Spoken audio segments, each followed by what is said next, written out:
66 million Americans are bracing for impact. Hurricane Sandy lumbering up the East Coast and threatening to come ashore as an unprecedented superstorm. It means epic wind, snow, flooding rain from Florida to the Carolinas, Maryland to Maine. And the storm is so wide it could cover 2/3 of the United States. The fierce winds at the center cover an area almost the size of Texas. Our extreme weather team is in the storm zone tonight, and ABC's weather editor Sam Champion starts us off right now from Miami. Sam. And good evening, Diane. Tonight, Sandy's running parallel to the Florida coastline, but creating a stir in places really far north from here, like Washington, D.C. States like New York, Virginia, Maryland have all declared a state of emergency ahead of this storm. Even the U.S. Navy is taking this storm seriously, pulling 21 ships out of the harbor in Norfolk, feeling like they'll be safer out in the open water than they will be bouncing around in port when this storm comes on shore. So where is this storm going? Let's show you the latest from the Hurricane Center. And you'll see in the track that it's still expected to run up the coastline, going out a little bit, then coming back in and making a sharp left turn on Monday toward the shoreline. Spaghetti models indicate we don't exactly know where this storm will make landfall yet. We'll pinpoint it as we get closer to this storm, but wherever this storm is going, it's going to make even more headlines. Sandy's already killed at least 30 people in its march across the Caribbean. Seen from space, this storm is monster-sized. Clouds stretch 2,000 miles. Tropical storm force winds extend more than 500 miles. And it will likely get worse before it's over. As Sandy marches up the East Coast, it will collide with an Arctic front coming in from the west, pumping in new energy. Inject the 150-mile-an-hour plus winds of the jet stream, and forecasters think it explodes into a superstorm, spinning off hurricane-force wind gusts up to a foot of rain, possibly record-surging tides, and even inland snow as far as Ohio. Extreme conditions could start Sunday, peak on Tuesday, and could last for days. When you factor in the unusual track that it's going to be taking, that is coming in from the east across the Jersey coast, it's a once-in-a-lifetime storm. It's like combining the destructive power of Hurricane Irene, which did $14 billion in damage last year, with the punishing nor'easter of 2009 that brought catastrophic flooding.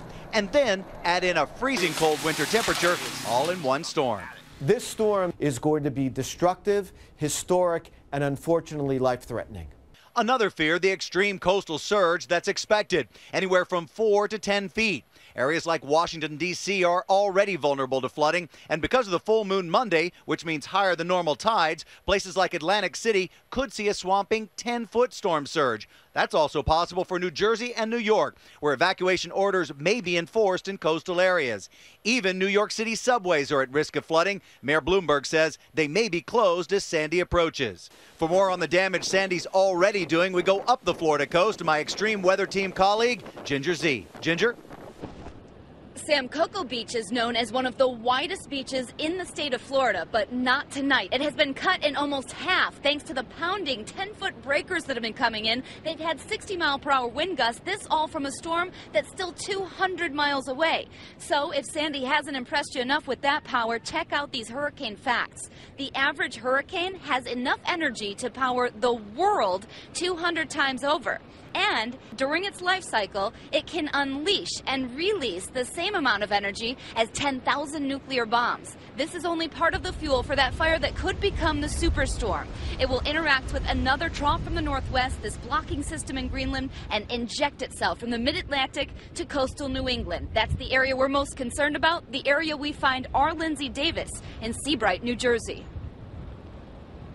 That's right, Ginger. Along the Jersey Shore, emergency management officials are banking on sand dunes like this that they just moved into place today as the front lines of defense.